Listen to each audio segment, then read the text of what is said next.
साधना अपनी बड़ी बहू का गृह प्रवेश कर उसे घर लेकर आती है। उसकी बड़ी बहू यानी कि अनुराधा ने लंबा सा घूंघट डाला हुआ था, जिसे देख साधना ने कहा, अरे बहू, ये इतना लंबा घूंघट क्यों डाला है? आजकल कौन इतना लंबा घूंघट डालता है? माँ जी, मुझे ना शर्म आती है। वाह वाह, आजकल कहाँ मिलती है ऐसी शर्माने वाली बहू। खुश रहो खुश रहो। कुछ देर बाद वो अपने कमरे में जाती है, जहाँ उसका पति विनोद उसके पास आने की कोशिश करता है तो वो झट से पीछे हट जाती है। अरे क्या हुआ? जी वो मुझे ना बहुत शर्म आ रही है। अरे मैं तुम्हारा पति हूँ, अब मुझसे कैसी शर्म? और ये सब तो हर पति पत्नी के बीच होता है। हाँ, लेकिन अभी नहीं, कुछ दिन बाद। वो क्या है ना, अभी मुझे बहुत शर्म आ रही है। अच्छा अच्छा, समझ गया। नई नई शादी हुई है ना, इसीलिए। खैर कोई नहीं, आज ना सही, 2 दिन बाद ही सही। अनुराधा बहुत ही शर्मीले स्वभाव की थी। वो हर छोटी छोटी बात पर शर्मा जाती थी। अगले दिन उसकी मुंह दिखाई की रस्म होती है। उसकी सास उसके कमरे में आती है। चलो बहू, तुम्हारी मुंह दिखाई है, जल्दी से तैयार होकर आ जाओ। क्या मुंह दिखाई? इसका मतलब पड़ोस की औरतें मुझे देखेंगी? नहीं नहीं माँ जी, मुझे बहुत शर्म आ रही है। अरे ये तो रस्म है, अब इसमें शर्माना कैसा? साधना बड़ी मुश्किल से अपनी शर्माती हुई बड़ी बहू को लेकर आती है। तभी पड़ोस की कमला काकी उसके मुंह दिखाई के लिए उसका घूंघट उठाने लगती है, लेकिन वो दोनों हाथों से अपने घूंघट को कसकर पकड़ लेती है। अरे ये क्या कर रही हो बहू? देख तो साधना, तेरी बहू ने घूंघट कितना कसकर पकड़ा हुआ है। इसके नैन नक्श अच्छे नहीं है क्या, जो अपना चेहरा छुपा रही है? अरे नहीं नहीं, मेरी बहू तो सुंदर है, लेकिन ये शर्मीली बड़ी है। अरे बहू क्या कर रही है? माँ जी, मुझे शर्म आ रही है।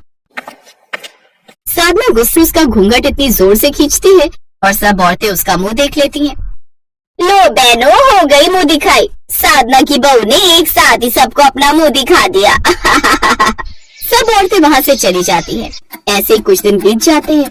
अब साधना अपनी बहू के इस व्यवहार से बड़ी दुखी आ चुकी थी। वो ना तो किसी से ज्यादा बात करती, कुछ बात बोल दो तो ऐसे शर्मा कर भागती कि पूछो ही मत। ऐसे ही समय बीत जाता है और उसकी शादी को 2 साल हो जाते हैं। 2 साल बाद साधना का छोटा बेटा एक रोज निधि नाम की एक मॉडर्न लड़की से शादी कर उसे घर ले आता है। लड़की सुंदर थी, इसलिए साधना ने भी उसे अपना लिया। अगली सुबह साधना निधि को जगाने कमरे में जाती है तो वो नाइटी पहनकर बाहर आती है। यस माँ जी, आप इतनी सुबह सुबह? है सुबह? बहू बाहर देख, 10 बज रहे हैं, आधा दिन बीत गया और ये कैसे कपड़े पहने तूने, वो भी हमारे सामने।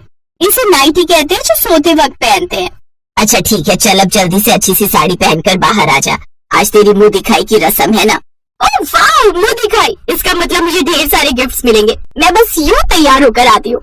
ओह god, I am so excited. Nidhi का ये रूप देख उसे थोड़ा अजीब लगता है।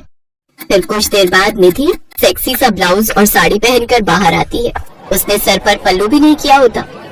सभी औरतें उसे देख हैरान रह जाती हैं, जबकि बड़ी बहू एक कोने में बैठकर अभी भी शर्मा रही होती है। कुछ देर बाद सभी औरतें वहाँ से चली जाती हैं।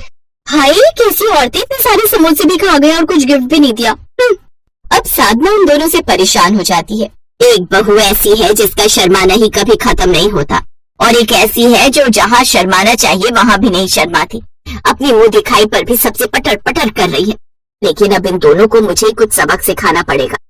ये सोचकर साधना एक फैसला लेती है। फिर दोनों बहुओं को बुलाती है। देखो बहुओं, अब कुछ दिनों तक तुम दोनों को एक दूसरे का किरदार निभाना है। मतलब बड़ी बहू छोटी बहू की तरह बेशर्म और छोटी बहू बड़ी बहू की तरह शर्मीली बन जाएगी, और जो अपने इस काम में सफल रहा उसे मैं अपनी तिजोरी की चाबियां दूंगी। अरे वाह, तिजोरी की चाबियां। अब वो दोनों लालच में आकर वैसा ही करती हैं। शाम को निधि सर पर घूंघट ओढ़े अनुराधा के पास आती है। अब अनुराधा बिना घूंघट के निधि की तरह बैठी हुई थी। भाभी बताओ ना, शाम को खाने में क्या बनाओगी? क्या मतलब? क्या बनाओगी मतलब? जो तुम्हें खाना जाकर बना लो, मैं क्या तुम्हारी नौकर हूँ? ये सुनकर निधि को बड़ा गुस्सा आता है और वो चुपचाप खाना बनाने लगती है। फिर एक रोज, अरे किसके चिल्लाने की आवाज आई? वो जेठानी जी, जेठ जी गिर गए हैं। क्या, तो तुमने उन्हें उठाया? नहीं, वो क्या है ना, मुझे शर्म आती है। बाहर में गई तुम्हारी शर्म, हर वक्त शर्म शर्म। यहाँ इंसान मर रहा है, तुम्हें शर्म की पड़ी है। अच्छा बहू, जब खुद पर पड़ी तब तुझे समझ में आया। हम तो तेरा शर्माना 2 साल से झेल रहे हैं। ये सुनकर शर्मीली को अपनी गलती का एहसास होता है। ऐसे ही एक रोज निधि की कुछ सहेलियां घर आती हैं तो अनुराधा बेशर्म बनते हुए उनसे कहती है, अरे ये तुम्हारी वही सहेली है ना जिसके बारे में तुम कह रही थी कि मंगल बाजार का 100 वाला पर्स या जूतियां तुम्हें बर्थडे गिफ्ट में दे देती है। ये सुनकर उसकी सहेलियां गुस्से में आ जाती हैं और वो वहाँ से चली जाती हैं। जेठानी जी, ये भी भला कोई बात हुई? बोलने से पहले थोड़ा देख तो लेती किसके सामने क्या बात कर रही हो। यही तो हम तुझे भी समझाना चाहते थे बहू कि तू जब मर्जी किसी के सामने कुछ भी बोलती है, कम से कम बोलने से पहले सोचा तो कर। जब तुम दोनों पर बात आई तब तुम्हें समझ आया। अब पता चला हम तुम्हें कैसे झेल रहे हैं। अब उन दोनों को अपनी गलती का एहसास होता है और वो अपनी सास से माफी मांगती है। उस दिन के बाद से वो दोनों सुधर जाती हैं। शर्मीली बहू बात बात पर शर्माना छोड़ देती है और दूसरी बहू अपनी बेशर्मी छोड़ देती है।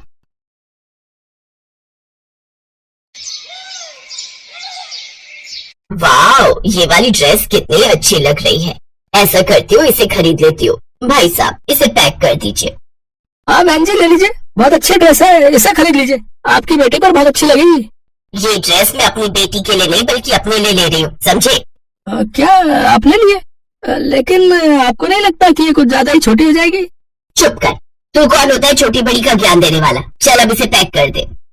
अगले दिन रमोला वो शॉर्ट ड्रेस पहनकर और आंखों में काला चश्मा लगाकर घर से निकलती है तो मोहल्ले की औरतें उसे देखकर बातें बनाती हैं। हे राम, इस रमोला को तो बिल्कुल भी शर्म नहीं आती। छी छी छी, ये कैसे कपड़े पहने इसने? अरे कम से कम अपने पति और बच्चों का तो ध्यान रखो। अरे पढ़ाई लिखाई तो हमने भी की है, लेकिन हम इतने बेशर्म नहीं है कि इस उम्र में ऐसे कपड़े पहने और तेरी तरह नाक कटवा दे। बेशर्म रमोला। तो चुप कर शीला, अब ओढ़ने पहनने की कोई उम्र तो होती नहीं और तुम लोग क्या जानो फैशन। उसका पति दरवाजे पर खड़े खड़े ये सब बातें सुन रहा था। वो गुस्से में अंदर जाता है। रमोला का स्वभाव ऐसा ही था, वो ऐसे ही कपड़े पहनती थी।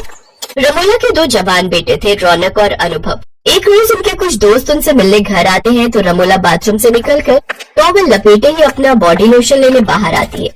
ये देख उनके दोस्त हैरान हो जाते हैं और उसका मजाक उड़ाते हुए कहते हैं, अरे अनुभव, लगता है आंटी को हमसे मिलने की कुछ ज्यादा ही जल्दी थी, इसीलिए ये टॉवल में ही आ गई। नमस्ते आंटी जी, कैसे हो आप?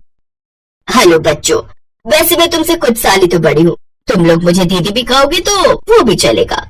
और वो तो मैं अपना बॉडी लोशन भूल गई थी, वही लेने आई थी।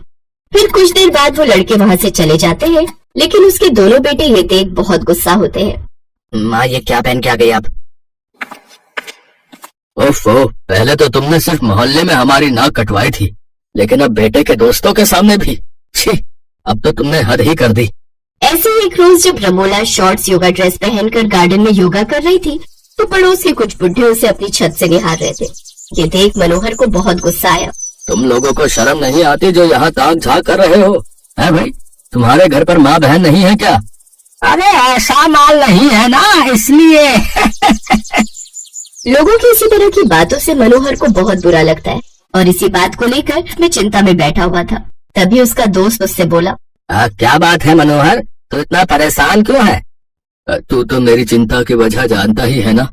मुझे तो डर है रमोला कहीं अपनी जैसी बहुएं ले आई तो मेरे बेटों की तो जिंदगी ही खराब हो जाएगी। तो तू उस दिन का इंतजार ही क्यों करता है? क्या मतलब? मतलब मेरे भाई की 2 बेटियां हैं जो गांव में रहती हैं, वो दोनों बड़ी ही संस्कारी हैं। अगर तुम चाहो तो अपने दोनों बेटों की शादी उनसे करवा सकते हो, लेकिन रमोला बहन जी को बिना बताए, क्योंकि वो ऐसा होने नहीं देंगी। मनोहर को अपने दोस्त की बात बिल्कुल ठीक लगी और वो अगले ही दिन अपने दोनों बेटों के साथ लड़की देखने चला गया। दोनों बहनें सर पर दुपट्टा लिए खड़ी थी। ये देख मनोहर और दोनों बेटे बहुत खुश होते हैं। आपकी बेटियां तो बड़ी ही संस्कारी हैं। जी भाई साहब, एक वही चीज है हमारे पास जो हम गरीब अपनी बेटियों को देख सकते हैं। वैसे बहन जी क्यों नहीं आई? जी, वो माँ की तबीयत कुछ ठीक नहीं थी। इसी तरह वो बात को घुमा देते हैं। 2 दिन बाद दोनों बहुएं ब्याह कर अपने ससुराल आ जाती हैं, जहाँ उनका ससुर उन दोनों का गृह प्रवेश करवाता है, क्योंकि उनकी सास तो अभी तक सो रही थी। इसके बाद वो फ्रेश होकर सबसे पहले सर पर घूंघट ओढ़े पूजा पाठ करती हैं, फिर रसोई में चली जाती हैं और अपने सास ससुर के लिए चाय बनाकर लाती हैं। उठिए माँ जी, उठकर चाय पी लीजिए। कौन हो तुम और मेरे कमरे में क्या कर रही हो? कहीं तुम कोई चोर तो नहीं हो? हम दोनों आपकी बहू हैं माँ जी, ये लीजिए चाय पीजिए। ये सुनकर रमोला के होश उड़ जाते हैं। फिर मनोहर उसे सब बताता है। रमोला हैरान रह जाती है और अपनी दोनों बहुओं को घूंघट में देखकर तो उसे और भी ज्यादा गुस्सा आता है, लेकिन वो कर भी क्या सकती थी। वो बिना चाय पिए फ्रेश होने चली जाती है। कुछ देर बाद दोनों बहुएं बढ़िया सा नाश्ता बनाकर तैयार कर लेती हैं। कुछ देर बाद रमोला भी शॉर्ट ड्रेस पहनकर हॉल में आती है, जिसे देखकर रोशनी कहती है, अरे माँ जी, ये आपने कैसे कपड़े पहने हुए हैं? ये तो ऐसा लग रहा है जैसे कोई छोटे बच्चे के कपड़े पहने हुए हैं। ओहो, गवार बहू, इसे क्रॉप टॉप कहते हैं। अब तुम गवारों को क्या पता। लेकिन ऐसे कपड़े पहने हुए तो हमने बस बच्चों को देखा है। हमारे गांव में सब छोटे बच्चे पहनते थे ऐसे कपड़े। ये सुनकर मनोहर और उसके दोनों बेटे जोर जोर से हंसने लगते हैं, लेकिन रमोला गुस्से में अपने कमरे में चली जाती है। कुछ दिन बाद जब वो दोनों बहुएं सर पर घूंघट ओढ़े बाजार जाती है, तो उन्हें देखकर मोहल्ले की औरतें बातें बनाती हैं। अरे, आज तक तो देखा था सास संस्कारी होती है और बहुएं बेशरम, लेकिन अब तो जमाना उल्टा आ गया है। इनके यहाँ तो बहुएं घूंघट वाली आई है और सास छोटे छोटे कपड़े पहनने वाली बेशरम।